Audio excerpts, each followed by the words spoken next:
전능하사 천지를 만드신 하나님 아버지를 내가 믿사오며 그의 아들 우리 주 예수 그리스도를 믿사오니 이는 성령으로 잉태하사 동정녀에게 나시고 본디오 빌라도에게 고난을 받으사 십자가에 못 박혀 죽으시고 장사한 지 4일 만에 죽은 자 가운데서 다시 살아나시며 하늘을 의사 전능하신 하나님 우편한 자 계시다가 저리어서 산자와 죽은 자를 심판하러 오시리라. 성령을 믿사오며 거룩한 공예와 성도가 소육하는 것과 죄를 사여 주시는 것과 몸이 다히 사는 것과 영원히 사는 것을 믿사옵나이다. 아멘. 하나님의 말씀 보도록 하겠습니다. 민수기 6장 1절에서 8절 말씀입니다. 제가 먼저 6장 1절 봤습니다. 여호와께서 모세에게 말씀하여 이르시되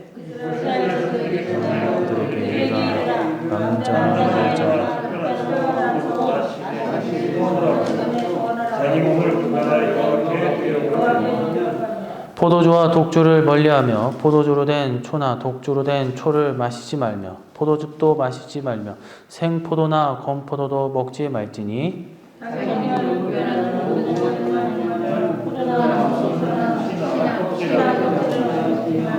그 서원을 하고 구별하는 모든 날 동안은 삭도를 절대로 그의 머리에 대지 말 것이라. 자기 몸을 구별하여 여호와께 드리는 날이 차기까지 그는 거룩한즉 그의 머리털을 길게 자르게 할 것이며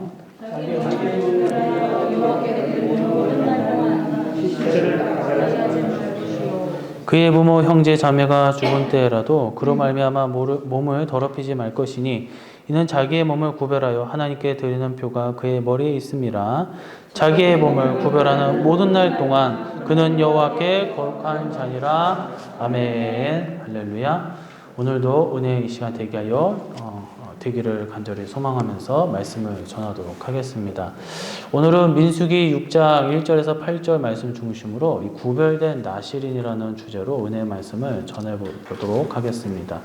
오늘 본문이 기록된 민수기는 이스라엘 출애굽 후 광야 생활 때 이제 하나님께서 이스라엘 백성들에게 이 법을 전파하는 그것을 기록하는 내용입니다.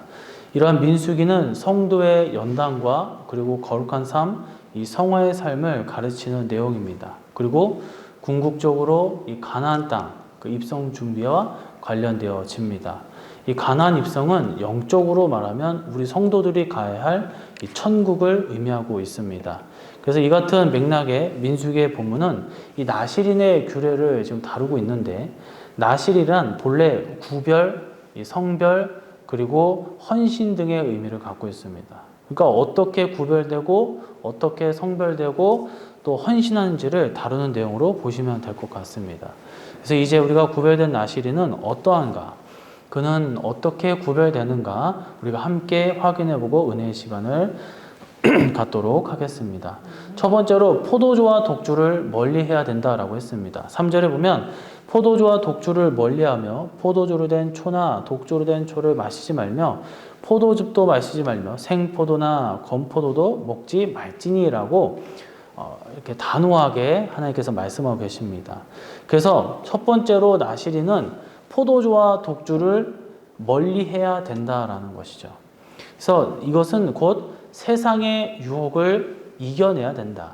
세상을 어떻게 보면 멀리해야 된다라는 것을 의미하는 것이죠. 그래서 이 술이란 이 세상성을 굉장히 표현하는 가장 큰 상징을 갖고 있다는 거죠. 그래서 이와 관련해 에베소서에서는 다음과 같이 기록하고 있는데 5장 18절에 보면 이 술 취하지 말라. 이는 방탕한 것이니 오직 성령으로 충만함을 받으라 라고 하였습니다. 그래서 술 취해 있는 모습은 이 몽롱하고 실수를 하거나 방탕함으로 이어지게 됩니다. 그래서 이에 반하여 성령 충만한 모습은 거룩한 모습으로 비유되고 있다는 것이죠. 이 거룩한 모습과 반대되는 것은 악한 모습, 세상의 모습이라는 것이죠. 그래서 실제로도 뭐 뉴스에서도 많이 연일 보도가 돼요. 항상 어떤 음주 운전으로 인해서 많은 사람들이 죽고 많은 사람들이 범죄를 저지르는 모습을 볼 수가 있습니다. 근데 우리나라는 음주를 해서 기억하지 못해서 뭐 전혀 기억을 못한다면서 이제 어떤 법에 감형을 받는데, 미국이나 외국 같은 경우는 본인이 그것을 잘 관리를 하지 못하면서 술에 약하면서 왜 술을 마시냐면서 더 형을 때려버리죠. 그러니까 우리나라는 좀 그런 형이 좀 약한 것 같습니다. 그런 것처럼 이 술은 나를 취하게 하고 내 마음을 흔들게 하고 눈을 멀게 하고 귀가 들리지 않게 한다라는 것이죠. 그래서 이 술에 취했다, 독주에 내가 빠졌다라는 것은 세상에 물드는 것과 같다라는 것. 세상의 죄악, 그리고 탐심, 세상 모든 그릇된 일에 빠져들면서 술 취하고 독주에 내가 점점 더 내 몸을 맡긴다라는 것이죠. 성경을 보면 엄청난 능력과 지혜를 가진 사람들이 여러 명 소개되는데, 그들 중 힘의 대명사하면 삼손을 손꼽을 수가 있습니다. 그리고 지혜의 대명사는 이 솔로몬을 꼽을 수가 있죠. 그런데 이들은 모두 하나님이 주신 어마어마한 그 능력을 세상의 죄악과 세상의 욕망을 사랑함으로써 실패했다라는 것이죠. 삼손의 경우 소래 골짜기에 창기였던 드릴라를 사랑하면서 이 술을 팔고 몸을 팔았던 여인이에요.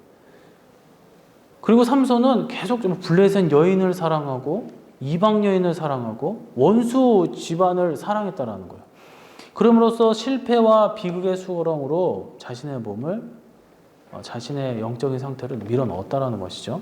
그래서 사사기 16장 4절의 말씀을 보면 이후에 삼손이 소렛 골짜기에 드릴라라 이름하는 여인을 사랑합니다. 솔로몬의 경우는 어떻습니까? 이방 여인을 사랑했다 그랬어요.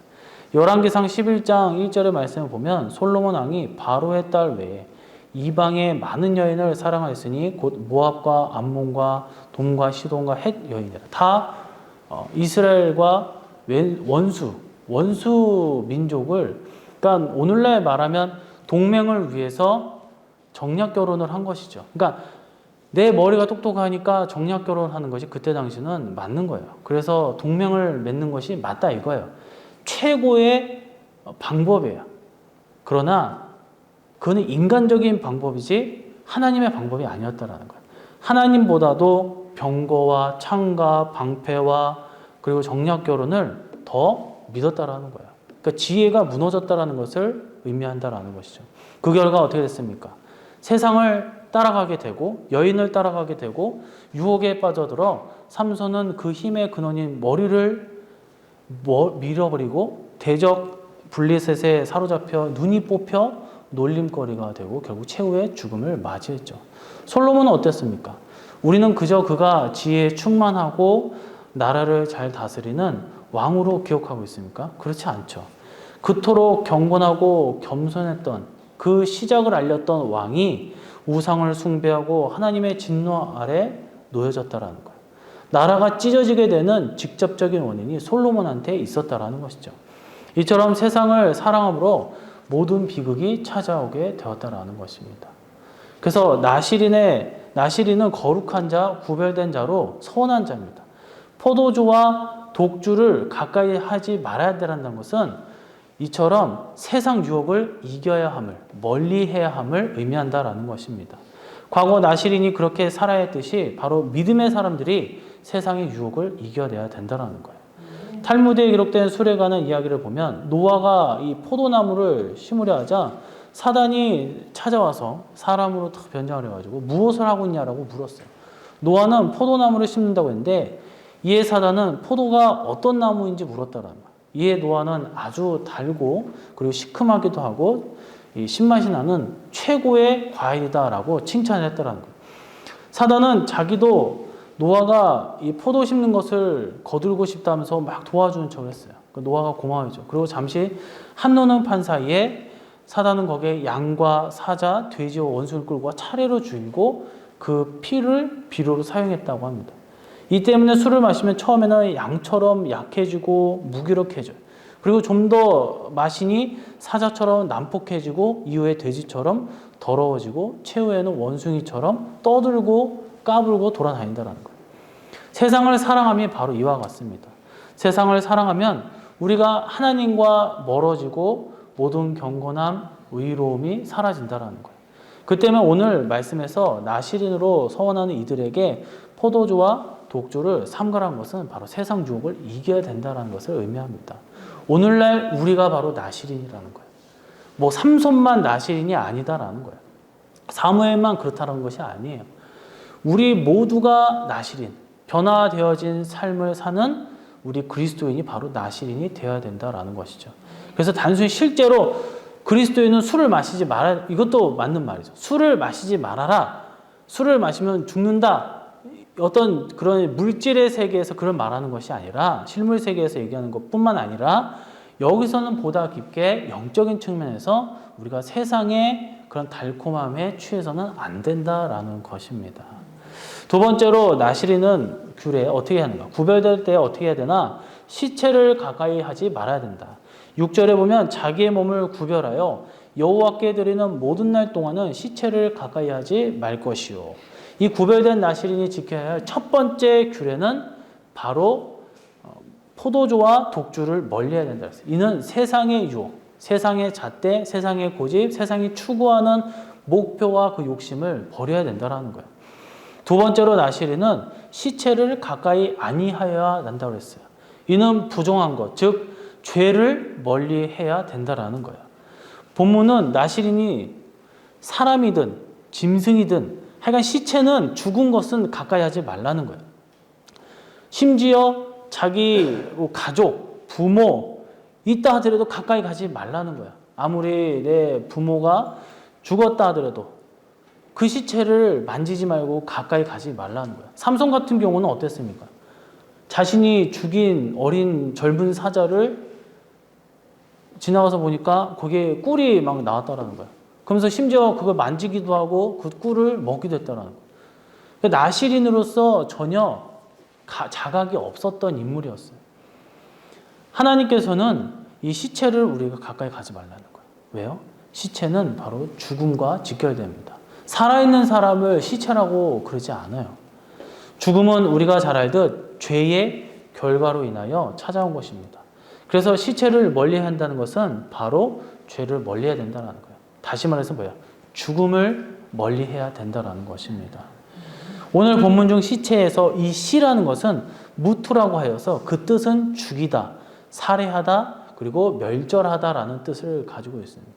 죄가 그렇습니다. 죄는 우리로 죽음에 이르게 한다라는 거예요. 병들게 하고 아프게 하고 끙끙 앓게 하고 결국 우리를 비참하게 잔인하게 살해한다라는 거예요. 우리를 소멸시켜 버린다라는 거예요. 이것이 바로 죄라는 거예요. 그래서 우리가 시체를 멀리해야 함은 바로 이 때문입니다. 우리가 잘 아는 성경 인물 중 참으로 경건하고 신실하며 의로운 인물로 다윗을 빼놓을 수가 없습니다. 그런데 그로 하여금 참으로 비참한 처지에 이르게 한 사건인데 바로 그것이 밧세바 간음 사건이에요. 그는 하나님께서 간음하지 말라라고 한 것을 어겼어요. 뿐만 아니라 살인도 저질렀어요.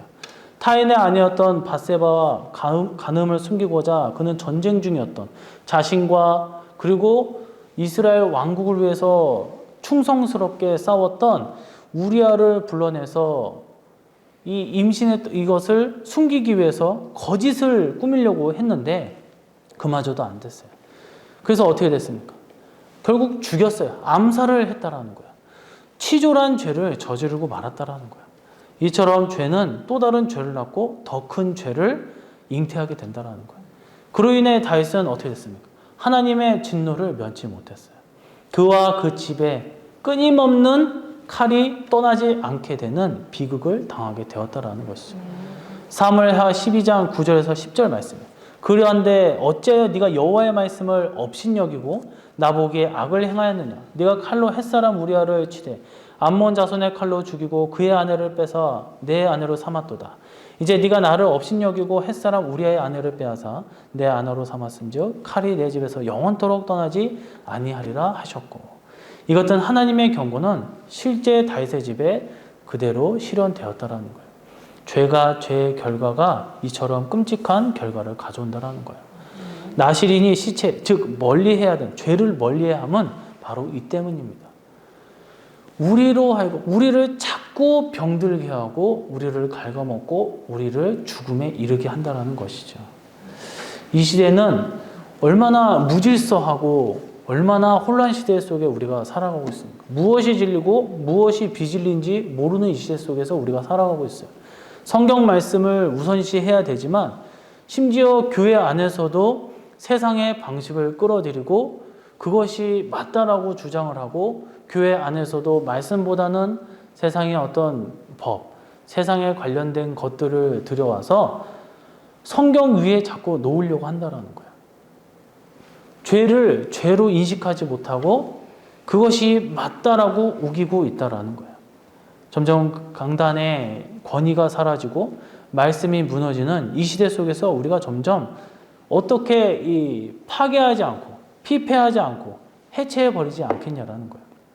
죄는 사람, 가정, 심지어 교회, 국가 등을 파괴하고 해체해버립니다. 그렇게 성도는 이 죄를 무서워해야 하고 죄를 멀리해야 될 줄로 믿습니다. 나시린이 세상 유혹을 상징하는 포도주와 독주를 멀리하고 죄를 상징하는 시체를 가까이 하지 말아야 함은 바로 이 때문입니다. 세 번째입니다. 머리에 삭도를 대지 아니한다. 5절에 보면 그 서원을 하고 구별하는 모든 날 동안은 삭도를 절대로 그의 머리에 대지 말 것이라. 자기 몸을 구별하여 여호와께 드리는 날이 차기까지 그는 거룩한즉 그의 머리털을 길게 자라게 할 것이며. 이 나신의 첫 번째 말, 포도주와 독주를 멀리, 세상의 유혹을 이겨야 된다 그랬어요. 멀리 해야 된다 그랬어요. 두 번째로는 시체를 가까이 하지 말아야 된다. 부정한 것, 죄를 멀리 해야 된다 그랬어요.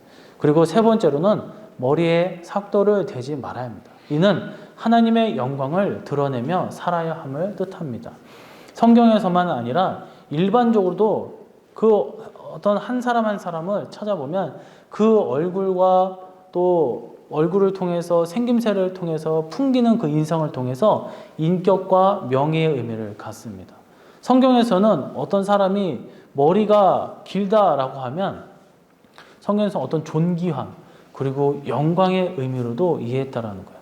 마치 숫사자의 그 갈기가 그 힘과 그 위세를 나타냈듯이 긴 머리는 그 사람을 뭔가 좋아 보이게 하고 권위 있어 보이게 하고 존귀와 영광을 상징한다라는 거예요. 그래서 여기서 머리란 코헨이라는 단어를 번역한 것인데 이 총계, 꼭대기, 처음 그리고 영광의 자리라는 의미가 담겨져 있다라는 거예요. 그만큼 이 머리카락은 그때 당시는 굉장히 중요한 상징이었다. 오늘날 뭐 염색도 하고 또 뭐 머리 짧게도 자르고 머리도 밀기도 하고 그러지만 그때 당시에는 머리를 함부로 꼭 나시린뿐만 아니라 전체적으로 다 머리를 길게 하고 다녔다라는 거예요. 그렇게 이 머리에 삭도를 대지 아니한다라는 것은 뭐예요? 더욱 존귀하고 영광스러운 모습을 보존하면서 살아간다라는 것을 의미한다라는 거예요. 거룩하게 구별된 사람, 그러니까 하나님의 영광을 늘 뿜어내면서 살아간다라는 거예요. 나시린으로 구별된 사람은 세상 유혹도 멀리하고 죄악도 멀리해요. 그리고 여기에 더하여 적극적으로 하나님의 영광을 위해 살아가야 된다라는 것이죠. 신약에서 나시린으로 모델이 된 인물이 바로 바울입니다. 그는 믿음의 사람으로 오로지 하나님의 영광을 위해서 자신의 목숨을 버렸던 사람이에요. 바울의 일생을 한번 보세요. 그는 먹든지 마시든지 무엇을 하든지 범사에 하나님의 영광을 구하며 살았습니다. 고린도전서 10장 31절의 말씀을 보면 그런즉 너희가 먹든지 마시든지 무엇을 하든지 다 하나님의 영광을 위하여 하라. 그러니까 늘 교회로 하여금 하나님의 영광을 그리고 하나님 앞에 찬양을 드리고자 힘써야 됐다라는 거예요. 빌립보서 1장 11절에서도 예수 그리스도로 말미암아 의의 열매가 가득하여 하나님의 영광과 찬송이 되기를 원하노라. 또한 항상 하나님의 영광만 바라고 즐거워하라고 그랬어요. 로마서 5장 2절이. 또한 그로 말미암아 우리가 믿음으로 서 있는 이 은혜에 들어가면 얻었으며 하나님의 영광을 바라고 즐거워하느니라. 이것이 나시린 규례의 신학적 의미라는 거예요. 바로 하나님의 영광을 항상 드러내는 것, 나타내는 것, 하나님의 영광을 바라고 즐거워하는 것, 그것이 나시린이 머리를 깎지 않음의 궁극적인 의미라는 거예요. 단순히 내 멋을 뽐내기 위해서 그런 것이 아니라 거룩한 자의 형상을 유지한다라는 것이죠. 웨스트민스터 소요리 문답 제1문 1답을 보게 되면 우리가 이제 세례를 받기 전에 항상 하는 그 교육이 그 이제 내용이 바로 소요리 문답인데 제1답 가장 먼저 나오는 것이 사람의 제1된 목적은 무엇인가? 제1, 존재하는 목적. 우리가 태어난 목적. 그것은 바로 사람의 제1되는 목적은 하나님을 영화롭게 하는 것과 그를 영원토록 즐거워하는 것이다. 그러니까 주님을 항상 생각하고 기억하고 찬양하는 거예요. 하나님을 자랑하는 거예요. 외문 신앙 고백, 이 소요리 문답은 개혁주의 신학의 대표적인 신앙 고백서예요. 그러니까 개혁주의라고 한다면 바로 장로교를 의미한다. 우리 장로교의 가장 핵심, 가장 가르침은 바로 하나님 앞에 영광을 드러내는 것입니다. 교회의 존재 목적, 뭐 다른 침례교 이런 것도 다 마찬가지겠지만 특별히 우리 장로교가 추구해야 되는 교회가 세워진 목적은 우리 성도들이 직분자들이 세워진 목적은 바로 제1 궁극적인 것은 바로 하나님의 영광을 드러내는 것입니다. 사랑하는 성도 여러분, 나시린으로 살아가시기를 소망합니다. 이 시대에 나시린으로 하나님의 영광을 바르고 즐거워하며 이를 드높이는 삶을 사시기를 바랍니다. 이 시대에 가장 이 가짜들이 판치는 시대 속에서 보세요. 이 사기꾼들은 항상 뭐 화려하게 등장을 하고 뭐 어마어마하게 다 부자 되게 해주는 것처럼 하고 다 이익을 주는 것처럼 해요. 그러나 시간이 지나면 지날수록 결국 내 건강과 내 몸과 내 뭐 여러 가지 물질들을 다 빼먹기 바쁘다라는 거예요. 이 시대 속에서는 가짜가 판치고 있다라는 거예요. 그런 가짜가 판침으로 점점 피폐해지는 한 개인, 가정, 심지어 교회, 그리고 사회, 국가가 병들어 간다라는 거예요. 그 속에 진정한 진짜 나시린이 되셔서 우리가 이 사회뿐만 아니라 이 국가를 살리시는 우리 일산교회 모든 성도님들이 되시기를 간절히 소망합니다. 이제 말씀을 정리하도록 하겠습니다. 나시린은 거룩하게 구별된 자로 서원한 자들이에요. 이는 구약의 사건에서 단회적인 사건은 끝난 것이 아닙니다. 삼손 딱 하나 끝난 것이 아니에요. 거룩한 성도로 부름받은 우리 모두가 늘 기억하고 지켜야 할 삶의 모습입니다. 첫 번째로 우리는 포도주와 독주를 멀리해야 돼요. 세상의 유혹을 이겨내야 돼요. 그리고 시체를 가까이, 죄를 멀리하고 죽음을 멀리해야 돼요. 그리고 세 번째로 머리에 삭도를 대지 말고 늘 하나님의 영광을 드러내며 사시기를 주님의 이름으로 간절히 축원해 드립니다. 이 세 가지를 두루 갖추셔서 우리가 잘 훈련되어져서 이 마지막 때에 주님 앞에 더욱더 크게 사용되어지는 우리 직분자들, 우리 성도님들이 되시기를 다시 한번 주님의 이름으로 간절히 축원해 드리면서 이 시간 우리가 다 같이 기도하도록 하겠습니다. 구별된 나시린으로 우리가 은혜의 말씀을 나누어 봤습니다. 나시린이 지켜야 할 규례를 지킴으로 주의 사람으로 만들어 간다 했으나 우리 역시 연약하여 그렇게 하지 못할 때가 많습니다.